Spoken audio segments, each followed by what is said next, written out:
जय श्री श्याम। भगवान श्री कृष्ण के द्वारा वीर बर्बरी के शीश को शरावती नदी में प्रवाहित किया गया। शीश बहते हुए खाटू ग्राम पहुंचा। वहां पर एक ग्वाला प्रतिदिन अपनी गायों को चराने आता था। एक राधा नामक गाय उसी स्थान पर रुक जाती और उसके स्तन से दूध की धारा बहने लगती। ऐसा मालूम होता जैसे कि जमीन के नीचे से कोई दूध पी रहा हो। ग्वाला ने इस बात की जानकारी राजा को दिया। राजा ने उस स्थान की कुड़ाई करवाई तो एक बक्से में काली शालिग्राम के रूप में वीर बर्बरी का शीश प्राप्त हुआ। राजा ने उसी स्थान पर मंदिर बनवाया और देवउठनी एकादशी के दिन वीर बर्बरी के शीश को मंदिर में स्थापित करवाया। जिस स्थान पर शीश दबा हुआ था वहां एक कुंड बन गया। उसका पानी पाताल लोक से आता है। वह कुंड कभी नहीं सूखता है।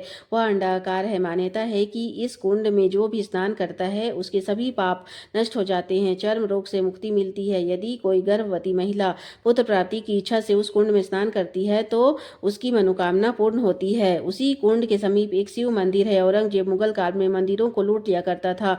उसके सैनिक मंदिर पर आक्रमण करने के उद्देश्य से शिवलिंग पर आक्रमण किए तो शिवलिंग से खून की धारा निकलने लगी। सैनिक डर कर भाग गए और औरंगजेब को बताया तो औरंगजेब स्वयं आया। जैसे ही पहली सीढ़ी पर पैर रखा तो उसके पैर वहीं जम गए। पुरोहित ने भगवान शिव से माफी मांगने को कहा पर वह नहीं माना। जब वह हार गया और माफी मांगा तो उसके पैर हिले। उसने बिना लूटपाट किए ही वहां से भाग गया।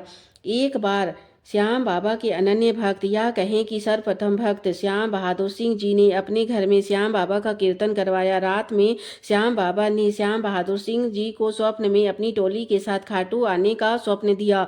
जब सुबह में श्याम बहादुर सिंह जी अपनी टोली के साथ खाटू पहुंचे तो उन्हें पता चला कि वहां के राजा हरि सिंह ने मंदिर पर कब्जा करने के उद्देश्य से कपाट बंद करवा दिया है, ताला लगवा दिया है।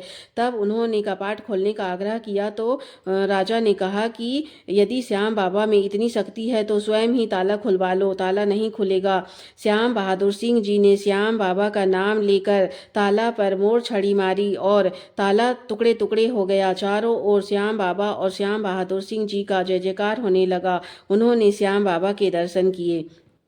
भगवान श्री कृष्ण ने वीर बर्बरी को अपने प्रिय नाम श्याम से संबोधित करते हुए कहा था कि तुम कलयुग में श्याम नाम से जाने जाओगे और जो भक्त तुम्हारे दरबार पर हारा हुआ आएगा वह कभी खाली हाथ नहीं जाएगा। जिसकी भी किस्मत में मैंने दुख लिख दिया है उसे कोई भी मिटा नहीं सकता, लेकिन जो भक्त सच्चे मन से तुम्हारे दरबार पर आएगा उसकी किस्मत में लिखा हुआ मेरे द्वारा दुख भी कट जाएगा।